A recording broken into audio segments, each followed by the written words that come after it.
समस्त को मोर जुहार जय माँ समले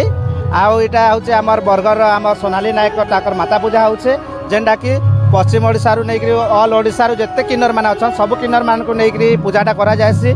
जेनटा कि आमर जन कल्याण लगी ये पूजाटा करा जायसी जेनटा आमर जजमान दाता माने जेन माने अच्छा ताकर मानकर माने मंगल कामना लगी ये पूजाटा करा जायसी एटा आमर दीर्घ 2 दिन धरि पूजा चालू छे। फर्स्ट दिन होचे आमर पूजा और 2 नंबर दिन होचे चंडीपाठ तापर भसाणी संध्या रे होचे आ सेतले बेले सब किन्नर माने एकजुट होकरी गोटे माने मीटिंग सभा आयोजन करसन जेनटा कि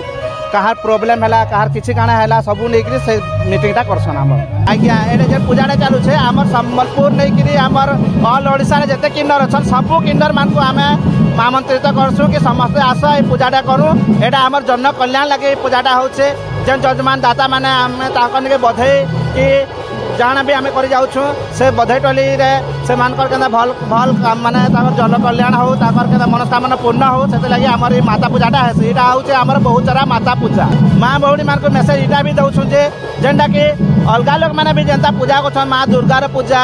कि अलग जनता पूजा कर आमर गोटे इष्ट देवी अच्छे से इष्ट देवी आमर बहुत सारा माता से पूजा के आम पूजा करसु आटा आमर समस्त को आम यहाँ जनाबार के चाहूँ जे आम किन्नर मैंने भी पूजा करसु आमर मान जेन दुआ बदुआ जेन लागसी से दुआ समस्त को लागू बोलिक आम पूजा